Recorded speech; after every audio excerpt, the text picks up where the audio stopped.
பேரவைத் தலைவர் அவர்களே, நான் கேட்டுக்கொள்வதெல்லாம் நீங்க இந்த மின்வெட்டு பிரச்சனையால தமிழ்நாட்டை இருட்டாக்கி முதலீடுகளை கோட்டை விட்டுறாதீங்கன்னு தான் உங்களை எல்லாம் கேட்டுக்கொள்கின்றேன். அது மாதிரி நம்முடைய மின்சாரத்துறை அமைச்சர் 2 நாட்கள் பொறுமையா இருங்க, 2 நாட்கள் பொறுமையா இருங்கன்னு சொல்லும் போது எனக்கு அடுத்த 2 நாட்களுக்கு தமிழ்நாட்டில் மின்சாரம் இருக்குமா இல்லையா, இல்ல நாங்க எல்லாமே பொறுமையா இருக்கணும்னு அதை சிம்பாலிக்கா சொல்றாரா அப்படிங்கிற சந்தேகம் எனக்கு இருக்கு. இன்னைக்கு எங்க பார்த்தாலும் அறிவிக்கப்படாத ஒரு மின்வெட்டாக இருக்கு. குடும்பங்கள்லாம் குழந்தைங்களை கூப்பிட்டு சாலை மறியலில் ஈடுபட்டு இருக்கிறாங்க.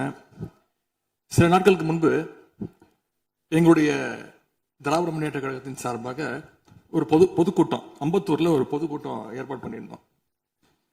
அங்க எங்களுடைய முன்னாள் அமைச்சர் இப்போ சட்டமன்ற உறுப்பினர் அண்ணன் தங்கம் தென்னரசு அவர்கள் சிறப்பு பேச்சாளராக போயிருந்தார். அவர் பேச ஆரம்பிச்சோடனே கரண்ட் கட் ஆயிடுச்சு. 30 நிமிஷம் வரைக்கும் காத்திருந்து நாங்க என்ன பண்ணிட்டோம், பொதுக்கூட்டத்தை அரசுக்கு எதிரான ஒரு ஆர்ப்பாட்டமா மாத்தி, கரண்டே வரல, ஆர்ப்பாட்டமா நடத்தி முடிச்சிட்டோம். அது மட்டும் இன்னைக்கு தமிழ்நாட்டில் பல்வேறு இடங்கள்ல, திருவண்ணாமலையில கிரிவல பாதையில மக்கள் போறப்போ தினசரி பவர் கட் பண்றாங்க. அவங்களுடைய பாதுகாப்பை இன்னைக்கு ஒரு மிகப்பெரிய ஒரு கேள்விக்குறியா ஆக்கி வச்சிருக்கு இந்த அரசு. செங்கல்பட்டு அருகே சூனாம்பேடுல கருப்பாயி அப்படிங்கிற 75 வயது மூதாட்டி, அவங்க உடம்பு சரியில்லை, வீட்டுல வெண்டிலேட்டர் சப்போர்ட்ல இருந்தப்போ பவர் கட் ஏற்பட்டு மூச்சு திணறி இறந்து போயிட்டாங்க. பவர் இல்லைன்னு தொகுதி எம்எல்ஏ போய் கேட்கலான்னு பார்த்தா எம்எல்ஏ யாருன்னு மக்களுக்கு தெரியல. நிறைய பேருக்கு இங்க இருக்கக்கூடிய எல்லாம், நான் தவறா சொல்ல, எல்லாமே புதுமுகங்கள். நமக்கே பாரு வெளில பார்க்கும்போது இவர் எம்எல்ஏவா இல்லையா அப்படின்னு தெரியல, உள்ள வந்தாதான் தெரியுது. முன்னெல்லாம் புயல் மழை நேரத்துல ஸ்கூலுக்கு லீவ் விடுவாங்க. ஆனா இந்த ஆட்சி அமைஞ்ச பிறகுதான் முதல் முறையா கரண்ட் இல்லைன்னு ஸ்கூல்ஸ்க்கு லீவ் விட ஆரம்பிச்சிருக்காங்க. சென்னை, பெரம்பூர் மற்றும் வியாசர்பாடியில கடந்த ஜூன் 9ஆம் தேதி அன்னைக்கு 4 தனியார் பள்ளிகளுக்கு கரண்ட் இல்லைன்னு லீவ் விட்டாங்க. முன்னாடி மழை வர்றப்பெல்லாம் ஸ்கூல் பசங்க டிவி ஆன் பண்ணி இன்னைக்கு ஸ்கூல் இருக்கா இல்லையான்னு தெரிஞ்சுப்பாங்க. ஆனா இப்பெல்லாம் டிவி ஆன் பண்ண முடியலன்னு தெரிஞ்சுக்கிறாங்க, சரி இன்னைக்கு கரண்ட் இல்லை, இன்னைக்கு ஸ்கூல் லீவ் தான் அப்படின்னு. ஒரு மிகப்பெரிய ஒரு அட்வான்ஸ் டெக்னாலஜி இந்த அரசு உருவாக்கி இருக்கு. எதிர்கட்சியான எங்க பொதுக்கூட்டத்துல தான் பவர் கட் ஆகுதோன்னு நான் கூட நினைச்சிட்டு இருந்தோம், வருத்தப்பட்டோம். ஆனா அமைச்சரவையில இடம்பெற்றிருக்கக்கூடிய விடுதலை சிறுத்தைகள் கட்சியுடைய தலைவரான அண்ணன் திரு தொல் திருமாவளவன் அவர்களும் பவர் கட்ல பாதிக்கப்பட்டிருக்கிறார். விடுதலை சிறுத்தைகள் கட்சியுடைய தலைமையகத்துக்கு முன்னாள் ஒன்றிய அமைச்சர் முன்னாள் அமைச்சர் அண்ணன் ப சிதம்பரம் அவர்கள் போயிருக்காரு. உள்ள போனோடனே கரண்ட் கட் ஆயிடுச்சு. கிட்டத்தட்ட 1 மணி நேரம் 2 பேரும் இருட்டிலே உட்காந்து பேசியிருக்கிறாங்க. கரண்ட் வருமா வராதான்னு, ஏசி ஓடல, வேர்த்து கொட்டி 2 பேரும் பேசிட்டு இருந்திருக்காங்கன்னு அண்ணன் திருமாவர்களே பதிவு போட்டிருக்கிறார். இந்த ஆட்சியில தமிழ்நாட்டுடைய தலைநகரத்துக்கு இதுதான் நிலைமை. பவர்ல ஷேரிங் கொடுத்த ஆளுங்கட்சியால அவங்க அமைச்சரவையில் இருக்கக்கூடிய கட்சியுடைய அலுவலகத்துக்கு பவர் கொடுக்க முடியாம இன்னைக்கு தடுமாறிட்டு இருக்கிறாங்க. ஏன் இன்னும் சொல்ல போனா 2 நாளைக்கு முன்னாடி ஆளுங்கட்சியோட ஹெட் ஆபீஸ்லயே கரண்ட் கட் ஆயிடுச்சு. அப்போ அங்க வந்தவங்க எல்லாம் ஆளுங்கட்சியா இருந்தும் பனையூர்லயே பவர் இல்லையேன்னு புலம்பிட்டு போனதாக தகவல் வந்திருக்கு. ஆக மொத்தம் இன்னைக்கு தமிழ்நாடு லிட்டரலா ஒரு இருட்டுல மூழ்கி கிடக்குது. மின்வெட்டால இன்னைக்கு பல நிறுவனங்கள் முடங்கி போயிருக்கு. குறிப்பா எம்எஸ்எம்இன்னு சொல்லப்படுற குறு சிறு நிறுவனங்கள் எல்லாம் என்ன பண்றதுன்னு தெரியாம புலம்பிட்டு இருக்கிறாங்க. ஏற்கனவே மேட்டூர்ல ஜூன் 12ஆம் தேதி நீங்க தண்ணி திறந்து விட்டுருக்கணும், திறந்து விடல. மின்வெட்டால மோட்டார் பம்பு செட்டு மூலமும் விவசாயம் பண்ண முடியலன்னு விவசாயிகள் இன்னைக்கு போராடிட்டு இருக்கிறாங்க. மின்வெட்டுக்கு ஒவ்வொரு நாளும் ஒவ்வொரு விளக்கத்தை இந்த அரசு சார்பாக கொடுத்துட்டு இருக்கிறீங்க. லோடு அதிகமா இருக்குன்னு சொன்னாங்க. இன்னும் ஒரு படி மேல போய் இன்னைக்கு ஃபியூஸ் கேரியரை எடுத்துட்டு போயிடுறாங்கன்னு சொல்லிட்டு இருக்கிறாங்க. இப்படி சொன்னதும் இந்த ஆட்சிக்கு வெளியில இருந்து ஆதரவு கொடுக்கக்கூடிய மார்க்சிஸ்ட் கம்யூனிஸ்ட் கட்சியை சேர்ந்த எழுத்தாளர் திரு ஆதவன் தீட்சணி அவர்கள் ஒரு பதிவு போட்டிருக்கிறார். என்ன தெரியுமா எழுதியிருக்கிறாரு, கேரியரின் உச்சத்தில் ஆரம்பித்து டிஃபன் கேரியர்ல போய் நின்று இன்னைக்கு ஃபியூஸ் கேரியர்ல முடிந்திருக்கக்கூடிய ஆட்சி அப்படின்னு திரு ஆதவன் தீட்சணி எழுத்தாளர், மார்க்சிஸ்ட் கம்யூனிஸ்ட் கட்சி அவர் சேர்ந்தவர் பதிவு போட்டிருக்கிறார். பவர் கட்டுக்கு இவங்க சொல்ற காரணங்கள் எதையுமே மக்கள் ஏத்துக்கலன்னு தெரிஞ்சதும் இவங்களோட வழக்கமான ஒரு ஆயுதத்தை கையில் எடுத்துட்டாங்க. என்ன தெரியுமா அது ஆயுதம்? எல்லாத்துக்கும் திமுக தான் காரணம் அப்படின்னு சொல்றது. இப்ப பவர் கட்டுக்கும் திமுக தான் காரணம்னு சொல்ல ஆரம்பிச்சுட்டாங்க. இப்படி பழி போடுறதுல காட்டுற வேகத்தை பவரை மீண்டும் கொண்டு வரதுல காட்டினா கொஞ்சம் சிறப்பா இருக்கும்.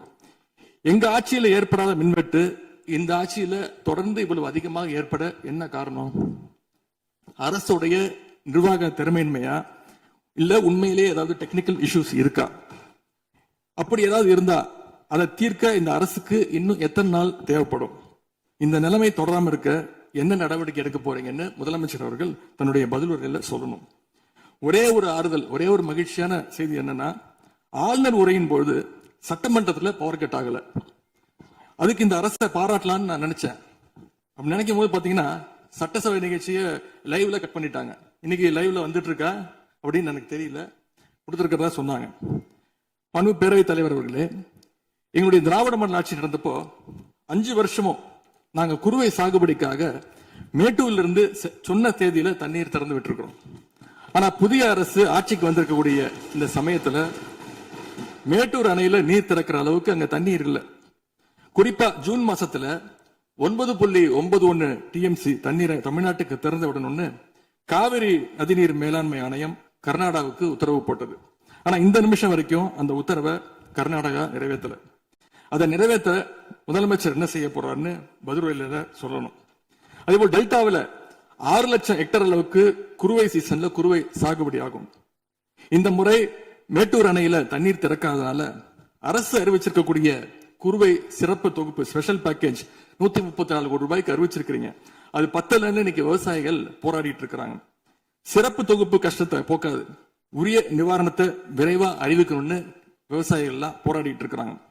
அதனால டெல்டா விவசாயிகளின் சார்பாக ஒரு கோரிக்கையை முதலமைச்சர் அவர்களுக்கு வைக்க விரும்புகிறேன். தமிழ்நாடு முழுக்க போராடி இருக்கக்கூடிய அனைத்து விவசாய சங்க பிரதிநிதிகளையும் அழைச்சு முதலமைச்சர் அவசரமாக ஒரு ஆலோசனை கூட்டத்தை நடத்த வேண்டும். காலதாமதம் இல்லாம விரைவா அந்த கூட்டம் நடத்தப்பட வேண்டும்னு கோரிக்கை வைக்கிறேன்.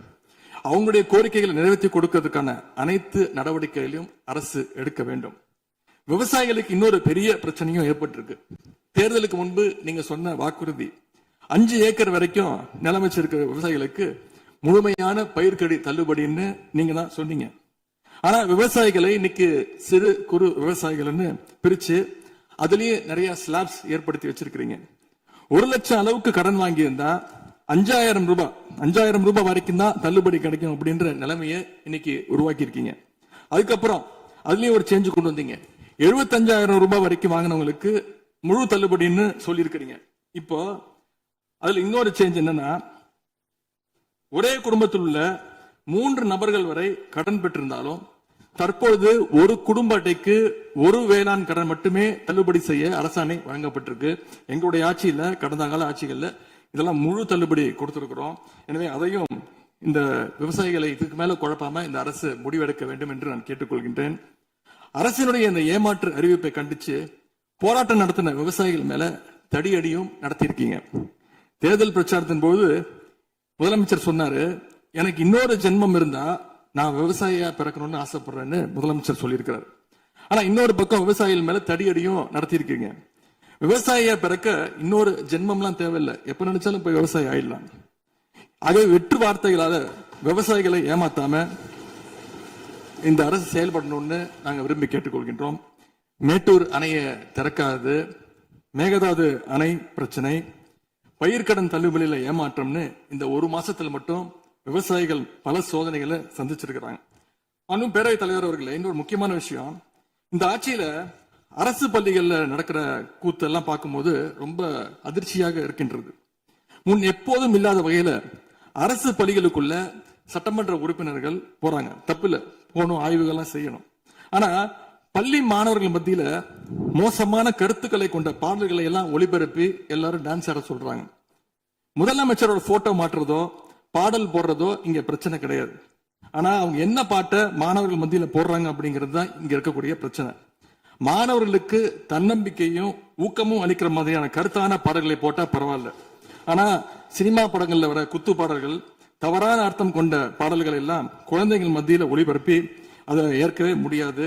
எனவே முதலமைச்சர் தலையிட்டு உடனே இதை நிறுத்தணும்னு கேட்டுக்கொள்கின்றேன். அடுத்து மிக முக்கியமான ஒரு பிரச்சனையை இந்த அரசின் கவனத்துக்கு கொண்டு வர விரும்புகிறேன். இன்னைக்கு தமிழ்நாட்டுடைய சட்டம் ஒழுங்கு நிலைமை எப்படி இருக்குன்னு செய்திகளை பார்த்தா அவ்வளவு கொடூரமாக இருக்குது.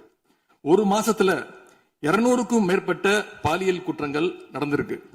அதுல 100க்கும் அதிகமான குற்றங்கள் சிறுமிகள் மீதான பாலியல் வன்கொடுமைகள். ஜனநாயக நடைமுறைக்கு எதிராக குழந்தைகளை பயன்படுத்தி பெரியவங்க கிட்ட வாக்கு கேட்டார் என்று இருக்கக்கூடிய முதலமைச்சர். ஆனா அவர் ஆட்சியில குழந்தைகளுக்கும் பாதுகாப்பு இல்ல, பெரியவங்களுக்கும் பாதுகாப்பு இல்லைங்கிற நிலைமை இன்னைக்கு நடந்துட்டு இருக்கு. இந்த புதிய அரசு ஆட்சிக்கு வந்த ஒரு சில நாட்கள்லயே கோயம்புத்தூர்ல 10 வயது பெண் குழந்தைய பாலியல் வன்கொடுமை செஞ்சு கொலை பண்ணியிருக்கிறாங்க. முக்கியமா தமிழ்நாட்டையே உலுக்கிய ஒரு கேஸ், கும்மிடிப்பூண்டியில ஒரு 3 வயது குழந்தை பாலியல் வன்கொடுமை செய்யப்பட்டு புதர்ல வீசப்பட்டு அதன் பின்பு அந்த குழந்தை இறந்தும் போயிடுச்சு. இந்த சம்பவத்துக்கு நீதி கேட்டு அங்க இருக்கக்கூடிய மக்கள்லாம் போராட்டத்துல இறங்கிட்டாங்க. கோயம்புத்தூர்லயும் சரி, கும்மிடிப்பூண்டியிலும் சரி, 2 சம்பவத்திலுமே மரணமடைஞ்ச குழந்தைகளுடைய உடலை பெற்றோர்கிட்ட முறையா கொடுக்காம வேற இடத்துல காவல்துறை மூலமாகவே அடக்கம் பண்ணிருக்கிறாங்க. இதையெல்லாம் பாக்குறப்போ நாம இன்னைக்கு தமிழ்நாட்டில் தான் இருக்கிறோமா, இல்ல உத்தரப்பிரதேசம், மத்திய பிரதேசம் மாதிரி வடநாட்டில் இருக்கோமான்னு எங்களுக்கு சந்தேகம் வருது. சிங்கப்பெண் படைன்னு ஒரு திட்டத்தை முதலமைச்சர் அவர்கள் தொடங்கினார். அந்த திட்டம் வந்த அடுத்த நாளே காவல்துறை சேர்ந்த ஒரு பொண்ணுக்கு 3 பேர் பாலியல் தொல்லை கொடுத்திருக்கிறாங்க. சென்னை மற்றும் சுற்றுப்புறங்கள்ல மட்டும் கடந்த ஜூன் 12ஆம் தேதி 24 மணி நேரத்துல 12 பாலியல் வன்கொடுமை கேசஸ் ரிப்போர்ட் ஆயிருக்கு. சிங்கப்பெண் படை குற்றவாளிகளை சேஸ் பண்ணுவாங்கன்னு பார்த்தா அவங்களும் கூட ரீல்ஸ் போட்டு போஸ்ட் பண்ணிட்டு இருக்காங்க. மன்னன் எவ்வழி மக்கள் அவ்வழின்னு சொல்லுவாங்க. அதை சிங்கப்பெண் படை ஃபாலோ பண்ணுதோன்னு மக்களுக்கு சந்தேகம் வந்துருச்சு. இந்த ஒரு மாசத்துல நடந்த குற்ற சம்பவங்களை எல்லாம் எடுத்து பார்த்தா பெரும்பாலான குற்றவாளிகள் ஆளுங்கட்சியை சேர்ந்தவங்களாவே இருக்கிறாங்க. இவங்க ஆட்சிக்கு வந்து தொகுதி வாரியா போய் நலத்திட்ட உதவிகளா செய்வாங்கன்னு பார்த்தா அவங்க கட்சிக்காரங்க தொகுதி வாரியா போய் பாலியல் வன்கொடுமையில ஈடுபட்டு இருக்காங்க. ஆளுங்கட்சியுடைய ஆலந்தூர் பகுதி தயவுசெய்து மொத்தம் பொதுவா நீங்க பேசுவது நான் ஏற்றுக்கொள்ள முடியாது. இல்ல சும்மா ஆதார் பாருங்க,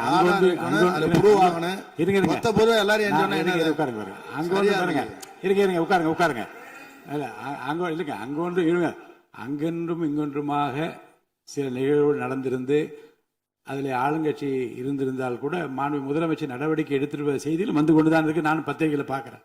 ஆனால் குறிப்பிட்டு இந்த இடத்தில் இந்த கட்சிக்காரர் என்று நீங்கள் பெயர் குறிப்பிட்டு பேசினா அதை ஏற்றுக்கொள்வதை எனக்கு ஆட்சேபனை இல்லை. பொதுவாக பேசுவதை தவிர்க்க வேண்டுகிறேன். அவை குறிப்பிட்டு அது மட்டும் நீக்கப்படுகிறது. ஆளுங்கட்சியுடைய ஆலந்தூர் பகுதி செயலாளர் பேர் குறிப்பிட்டு சொல்றேன். கணவரால் கைவிடப்பட்ட ஒரு பெண்ணுக்கு ஆலந்தூர் பகுதி செயலாளர் கணவரால் கைவிடப்பட்ட ஒரு பெண்ணுக்கு பண உதவி செய்யறேன்னு சொல்லி அவங்க பாலியல் ரீதியா துன்புறுத்த முயற்சி பண்ணிருக்கிறார். சேலத்துல இன்னொரு பொள்ளாச்சி சம்பவம் மாதிரி ஆளுங்கட்சி ஆதரவாளரான மணிகண்டன் என்னும் நபர் 50க்கும் அதிகமான பெண்களை பாலியல் வன்கொடுமைக்கு ஆளாக்கியிருக்கிறார். திருவாரூர்ல ஆளுங்கட்சியுடைய திருத்துறைப்பூண்டி ஒன்றிய செயலாளர் கல்லூரி மாணவியை ஈவ்டீசிங் பண்ணி இப்ப கம்பி எண்ணிட்டு இருக்கிறார்.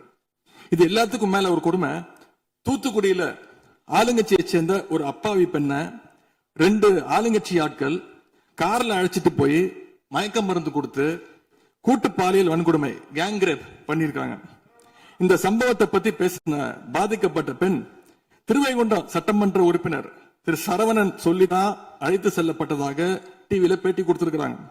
எல்லா மேலிடத்துக்கு தெரியும் அப்படின்னு பாதிக்கப்பட்ட பெண் பேட்டி கொடுத்திருக்கிறாங்க. யார் அந்த மேலிடம் அப்படின்னு இன்னைக்கு மக்கள் கேட்க ஆரம்பிச்சிருக்கிறாங்க. தனக்கு நேர்ந்த கொடுமையை ஆளுங்கட்சியினுடைய அமைச்சர்கள் 2ஆம் கட்ட 3ஆம் கட்ட தலைவர்கள் கிட்ட சொன்னதாகவும் பாதிக்கப்பட்ட பெண் இன்னைக்கு சொல்லியிருக்கிறாங்க. ஆனா நடந்தது என்ன? யார் தப்பு பண்ணாலும் நடவடிக்கை எடுக்க தயங்க மாட்டேன்னு சொன்னார் நம்முடைய முதலமைச்சர். ஆனா இந்த சம்பவத்துல குற்றம் சாட்டப்பட்டுள்ள சட்டமன்ற உறுப்பினர் மேல என்ன நடவடிக்கை எடுத்தாங்கன்னு தெரியல. அதுக்கு மாறா பாதிக்கப்பட்ட பெண்ணை கட்சியிலிருந்து நீக்கி இருக்கீங்க. இதுக்கு பேர் தான் மாற்றமா? இதுக்கு பேர் தான் தூய சக்தியா அப்படின்னு மக்கள் கேட்கிறாங்க. முதலமைச்சர் அவர்களே, மாண்பு பேரவைத் தலைவர் அவர்களே, நம்முடைய முதலமைச்சர் அவர்கள் 6 மாசம் டைம் எடுத்துட்டு வந்து சட்டம் ஒழுங்கை நிலைநாட்டுற வரைக்கும் நாங்க காத்துக்கிட்டு இருக்க முடியாது, நாடும் தாங்காது. இத பத்தி கேள்வி எழுப்பினா கூட காவல்துறைக்கு பொறுப்பு வைக்கக்கூடிய முதலமைச்சர் எதுவும் பேச மாட்டேங்கிறார்.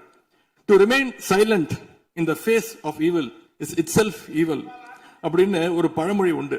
அது யாருக்கு பொருந்ததோ இல்லையோ இந்த அரசுக்கு சரியாக பொருந்தது. ஆகவே முதல் வேலையா சட்டம் ஒழுங்கை காப்பாற்றுறதுக்கு முக்கியத்துவம் கொடுத்து இந்த அரசு நடவடிக்கை எடுக்கணும்னு கேட்டுக்கொள்கிறேன்.